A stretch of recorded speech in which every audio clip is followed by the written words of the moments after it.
Greetings everyone and welcome to the online lecture series of EE222 Microprocessor Systems.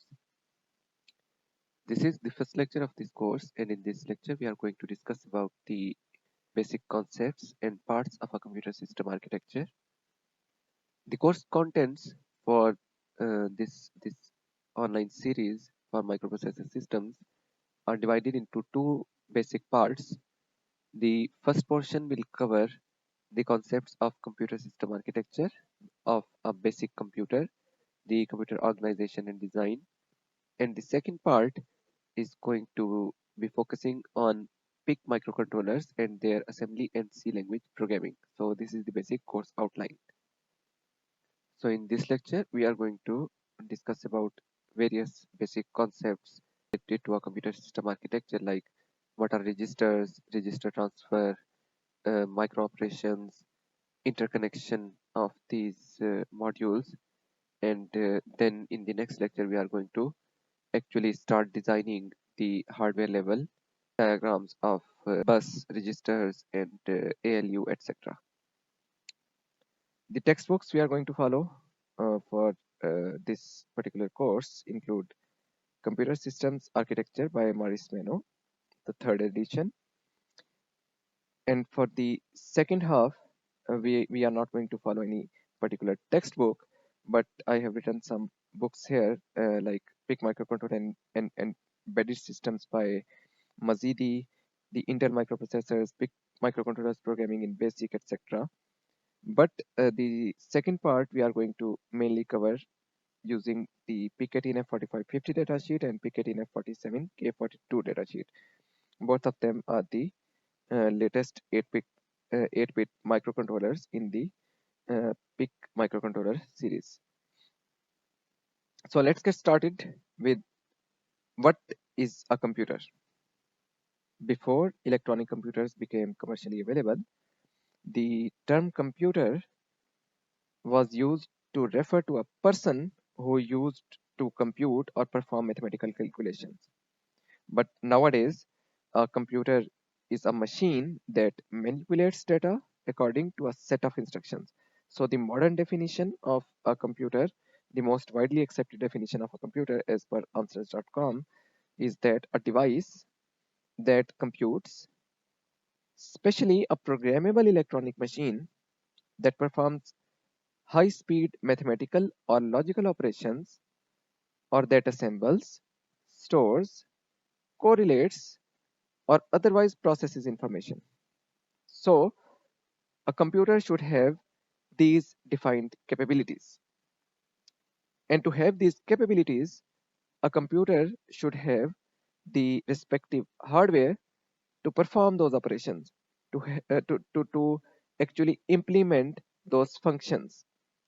So this means that to satisfy the definition of a computer must have the following parts in its hardware: a processor, that is the brain of the computer, and that actually performs those logical or mathematical operations or any other operations on the data. Then a computer must have some input and output devices or ports to interact with the user, to exchange information with the environment. It can be the user, it can be any other device, but it should have a capability to interact with its environment outside that chip. If no data is flowing in or out of that chip, it is a useless device. Then it should have a memory to store the instructions, a memory to store some temporary data that is required to perform those calculations. And then finally, it should have a storage, a permanent storage if we require. So the storage is optional. Not every computer needs to have a permanent storage. For example, what is the difference between memory and storage? Both are types of memory. I can explain it by comparing between RAM and ROM. So RAM is random access memory. It is required. ROM is read-only memory, that is required to store the code. But storage is hard drive. If you don't have a hard drive, you cannot permanently store any data on a computer or a microprocessor, but you can still store your instructions inside the ROM, and you can still use the RAM to perform those operations and to store that temporary data. So a storage is optional. If you don't want to permanently store a data, you don't need a storage. But a processor, output devices, and a memory are compulsory parts of a computer. So in this course, what we are going to do is we are going to design each of these parts step by step, one by one, in block diagrams in the hardware level as well. And then we are going to discuss their functionality, and we are going to develop an instruction set as well to perform those micro operations. And we are going to start with the basic components of the hardware, and then we are going to move up and build on that knowledge step by step. So according to the definition of a computer and the requirements of parts, this is the block diagram of a digital computer that is taken from your textbook. So it has a memory, a RAM, then it has a central processing unit, a processor.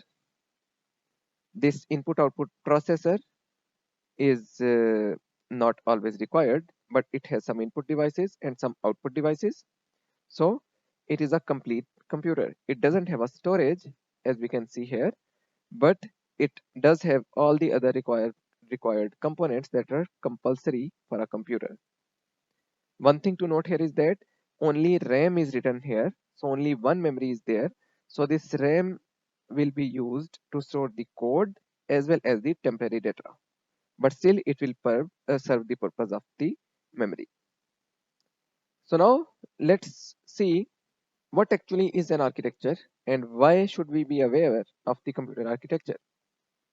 In simple words, a computer architecture should be known to increase the yield of the computer. What is the yield of everything? The throughput, the output. And an output of a computer is its speed. How many instructions per second can be executed?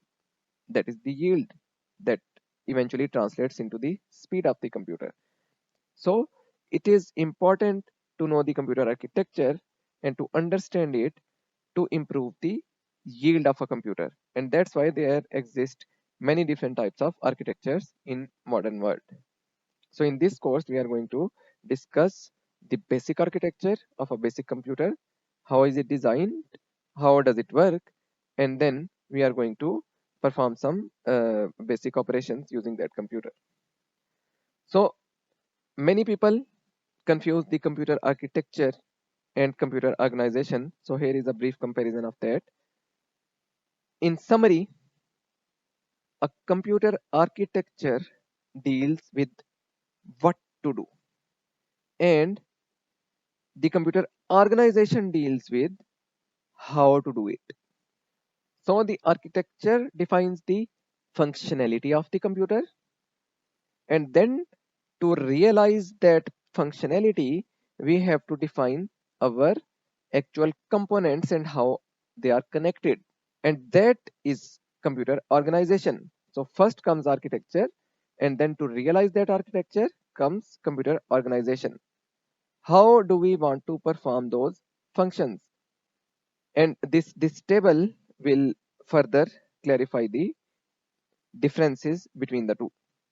So the purpose of computer architecture is what a computer should do, but the purpose of computer organization is how a computer works. The target of computer architecture is to provide the functional behavior of a computer system, but the target of computer organization is to provide this structural relationship between different parts of a computer. Computer architecture deals with higher level of design, while organization deals with lower level of design. So in computer organization, you can just make a block and say this, I want this block to perform this function. Now how to actually realize it is done by using computer organization, that what should be inside that block, how that function should be performed. The main actors in the computer architecture are hardware parts, but the main actor in computer organization is performance. So computer architecture is designed first, and then the computer organization is started. After finalizing the computer architecture, after finalizing what we want to do, then we start now how to do it. Makes sense? And then there comes another term, that is computer design. So the design is further lower level. Architecture is the highest level, organization is the second level, and design is the lowest level. So design deals with how to realize the computer organization. For example, I want to design a bus. I say that in computer architecture, two registers need to be connected. So that is architecture. Then how to connect them? I am going to use a bus. That is computer organization. I have decided that I am going to connect two registers using a bus. How to do it using a bus? How the bus is designed, how the bus will work, what will be the components of a bus, that is computer design. So we are going to discuss that in today's lecture as well. So I hope the difference between computer architecture, computer organization, and computer design is now clear. So let's formally start our textbook chapter 4, that is related to the computer start of the computer design and organization, and it deals with register transfer language, register transfer, bus and memory transfer, arithmetic logic and shift micro operations, and the ALSU. So now we are going to start module by module to design our basic computer. First, we are going to define what our computer wants to do. Then we are going to design the hardware for that. And then we are going to develop the instruction set for that. And then we are going to link everything together and program that basic computer to actually perform those micro operations. So let's first determine what kind of components we have to deal with to design our basic computer. We have to deal with registers, decoders, multiplexers, arithmetic logic elements, control logic, and an interconnected common data and control system or a path system to form a computer system. Let's start with registers, the basic most important component of a computer. So what are registers? Registers are location that store data. Simple. And what is the internal structure of a register? How they are made? They are just groups of flip-flops and some control circuitry. And there are many different types of registers. Simple registers for data storing, shift registers, counters, and so on. So a registers can have multiple types and multiple functions as well.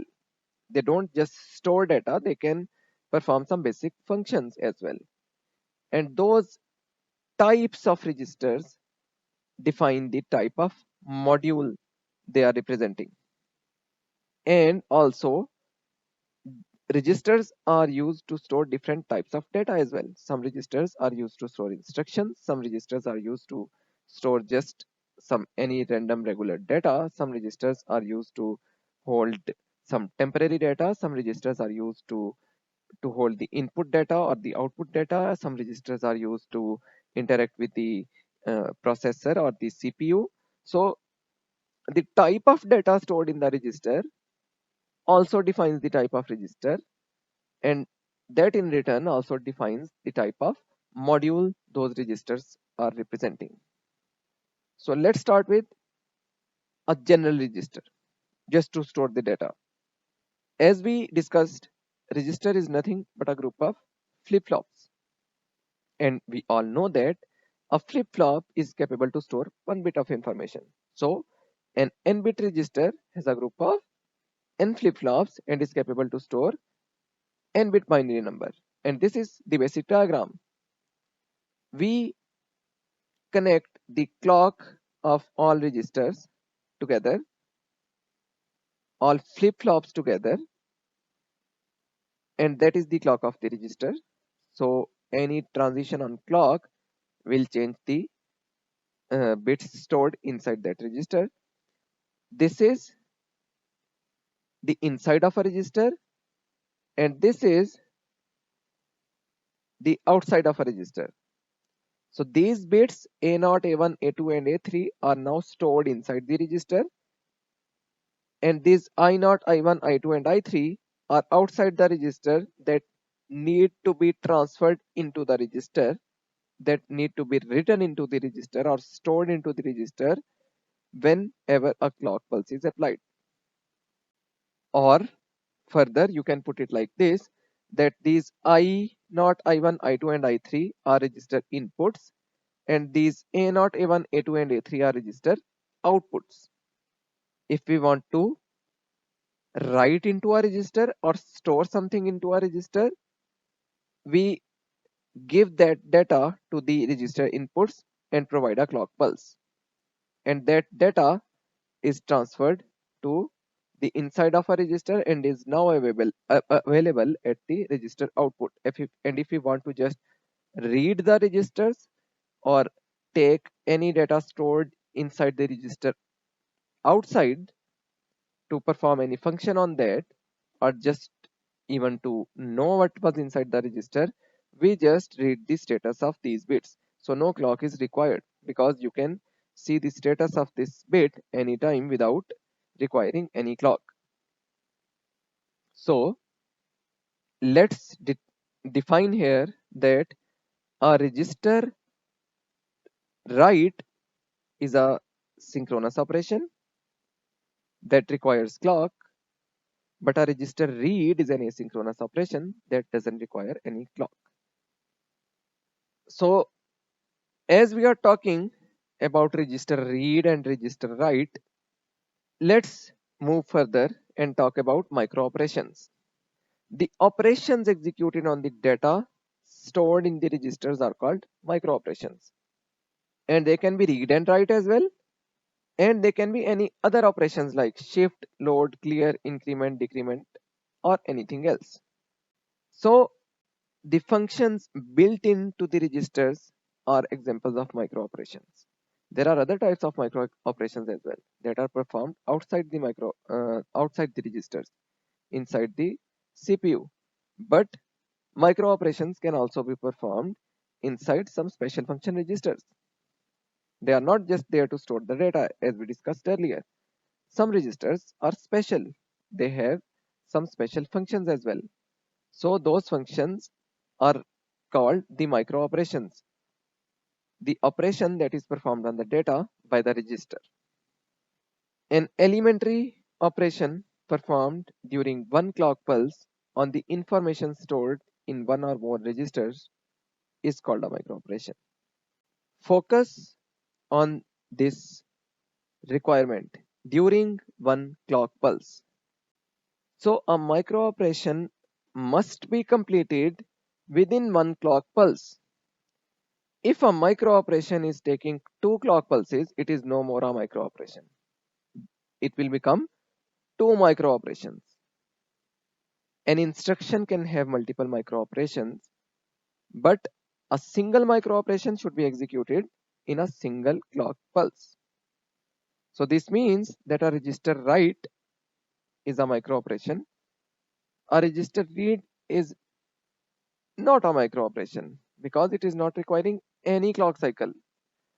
Zero clock cycle or an asynchronous operation is not a micro operation.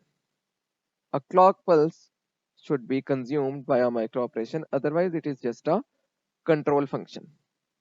So the organization of a digital system that we are discussing, the internal hardware organization, can best explained by the set of registers and their functions, this set of allowable micro operations provided by the organization of the computer, and the control signals that properly perform those micro operations.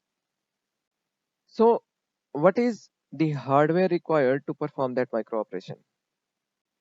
The term register transfer, transferring the data from one register to another or one register to any other location, implies the availability of proper hardware logic circuit that can perform a stated microoperation and transfer the results of operation to the same or other register.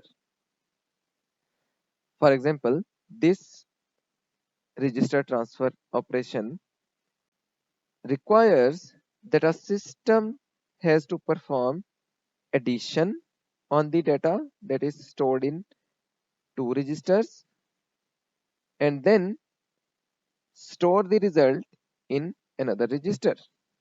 Now addition cannot be performed inside just a register. Addition is being performed outside the register inside the ALU, arithmetic logic unit, or the CPU, central processing unit. So there should be a hardware for that as well. And then there should be hardware that connects those registers R1, R2 with that ALU, and then that ALU back to R1, R2, or let's call it R3. So now what kind of hardware do we require to perform this operation successfully? We need to have an interconnection between these registers that connect these registers as well together with each other, and then these set of registers to any other module or unit inside a computer. And we are going to design those systems, those interconnects, and those modules one by one in this course. So let's finish the discussion on registers first. So registers are designated by capital letters usually, sometimes followed by a number. For example, MAR stands for memory address register, PC stands for program counter, IR stands for instruction register, and so on. The registers and their contents can be viewed using block diagrams in various ways. For example, a register can be viewed as a single entity. It can be represented by showing the bits of the data they contain, and the register can be represented in these ways as well, showing individual bits, just the lower and upper nibbles, subfields, the numbering of the bits, and so on. So these are the common ways to represent a register.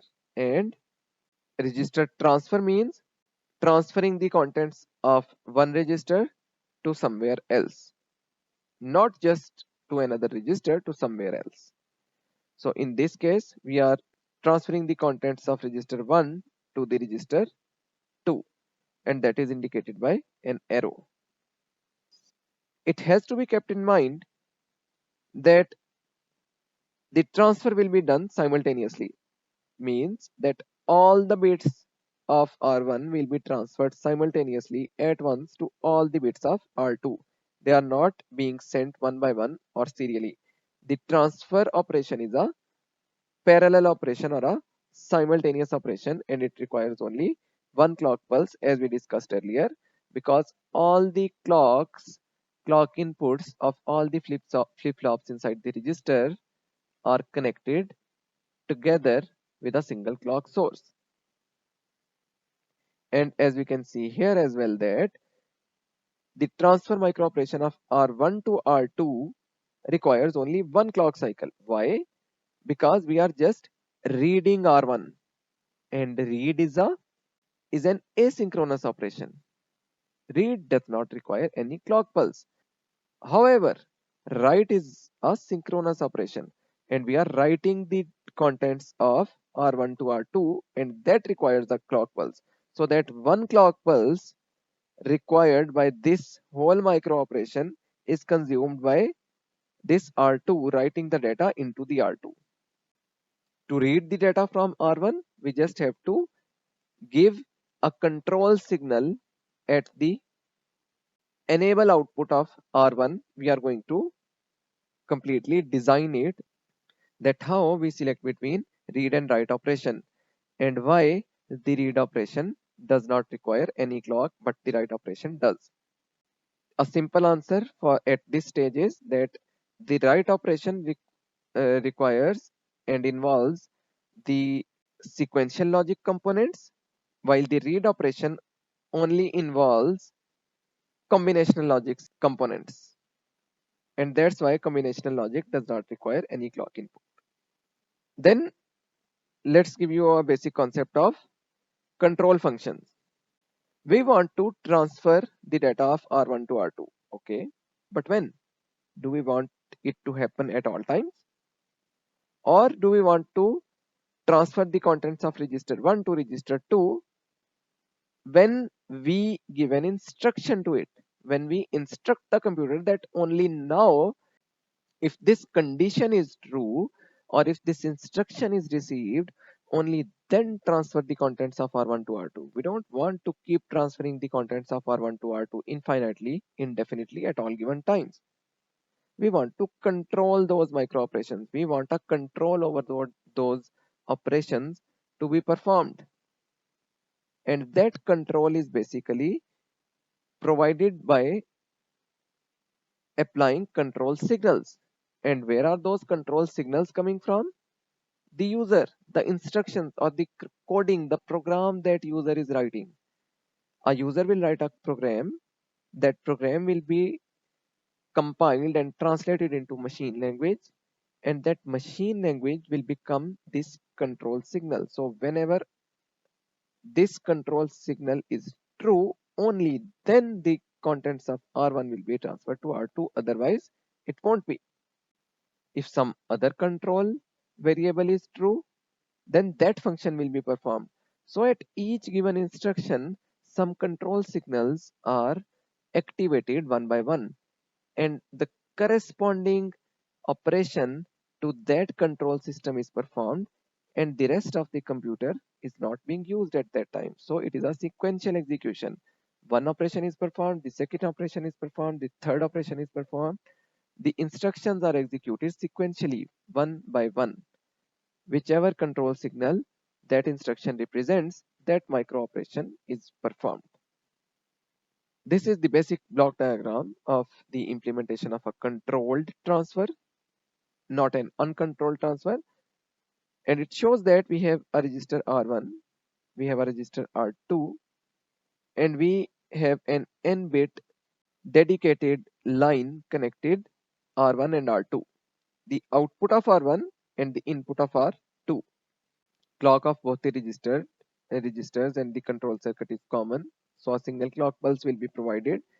If R1 read does not require a clock pulse, it wouldn't do anything. It will just be wasted. It will not even be wasted because the same clock pulse at the same time is being provided to R2 as well. So it will not be wasted. It will just be a useless signal. So it would not do any harm to connect the clock to everything else because it would simply doesn't do anything. And then there is a control signal. This load P is your control signal. Whenever P is true, the load of R2 will be enabled.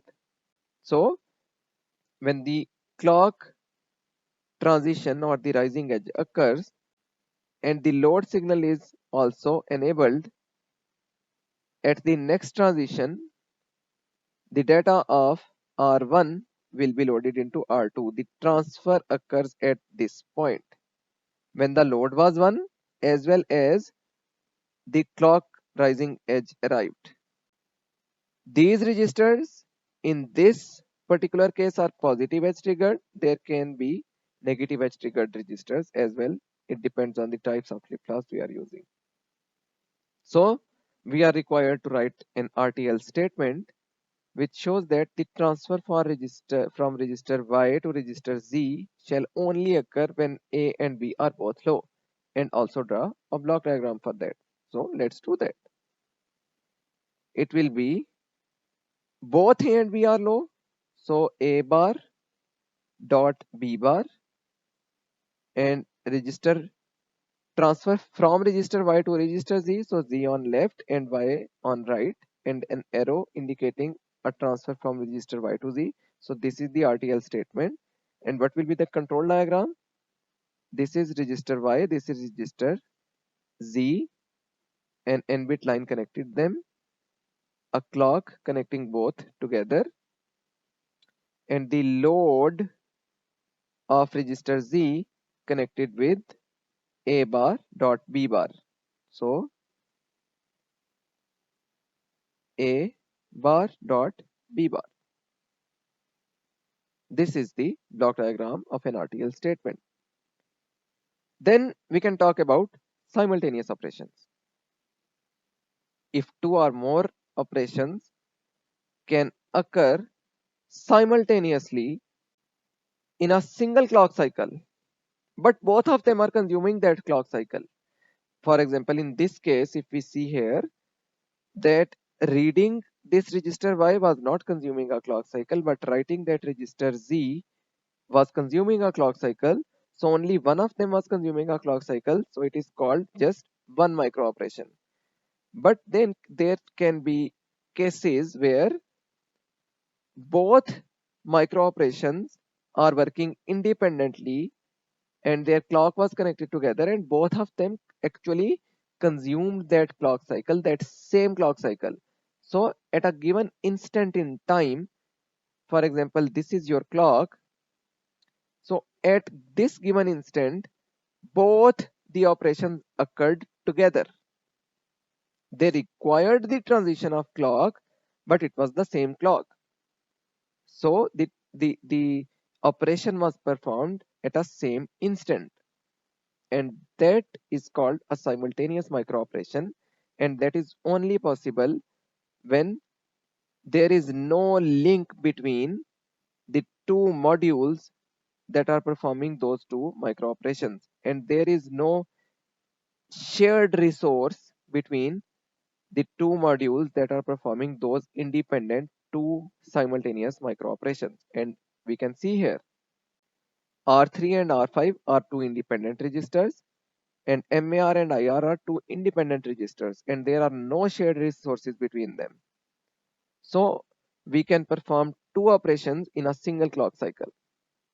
So if P will be 1, both of them will be executed at a same time in a same clock transition. And it is possible with registers, only with registers that have edge triggered flip-flops, not level triggered. Because level is not a particular instant of time. Edge is a particular instant of time. So this table summarizes what we have discussed about registers. The designation of a register is done by capital letters and numbers as discussed here.